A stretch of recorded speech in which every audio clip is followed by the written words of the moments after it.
ఆంధ్రప్రదేశ్ తెలంగాణలో రైతుల ఆర్థిక పరిస్థితి దృష్ట్యా అన్ని వర్గాలు దీర్ఘకాలిక రుణాల వైపు మొగ్గు చూపాలని ఆంధ్రప్రదేశ్ సహకార బ్యాంకు ఆప్కాబ్ చైర్మన్ వీరారెడ్డి సూచించారు. రైతులు పంట రుణాన్ని సక్రమంగా వినియోగించుకుని సకాలంలో అప్పులు చెల్లించాలన్నారు. రెండు రాష్ట్రాల్లో ఆప్కాబ్ జిల్లా సహకార బ్యాంకుల ద్వారా 40 లక్షల మంది రైతులకు రుణాలు ఇస్తున్నామని వెల్లడించారు. తెలంగాణలో వర్షాభావ పరిస్థితులు ఉన్నందున రైతులు ఆరుతడి పంటల సాగుపై దృష్టి పెట్టాలన్నారు. హైదరాబాద్ బాగలింగంపల్లి సుందరయ్య విజ్ఞాన కేంద్రంలో జరిగిన రైతు బంధు వ్యవసాయ మాసపత్రిక అవార్డుల ప్రదానోత్సవంలో పాల్గొన్న ఆయన వ్యవసాయ జర్నలిజం విభాగాల్లో ప్రతిభ కనబరిచిన వారికి అవార్డులు అందజేశారు.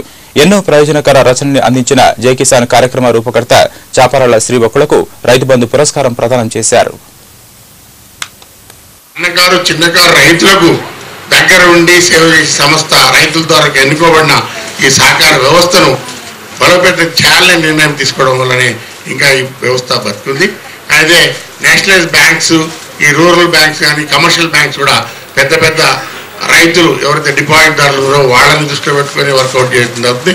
వాళ్ళు చెప్పిన వాళ్ళకి లోన్లు ఇవ్వడం కానీ, పారిశ్రమలకు ఎక్కువ వాళ్ళు విధి లేని పరిస్థితుల్లో కేంద్ర ప్రభుత్వం ఆంక్షలు విధించింది కాబట్టి ఆ 18% అనేది ఇస్తారు తప్ప లేకుంటే ఇవ్వలేరు, ఉండే ఉద్దేశం కూడా వాళ్ళకి లేదని మేము ముందు సవినీయంగా మనం చేస్తాం.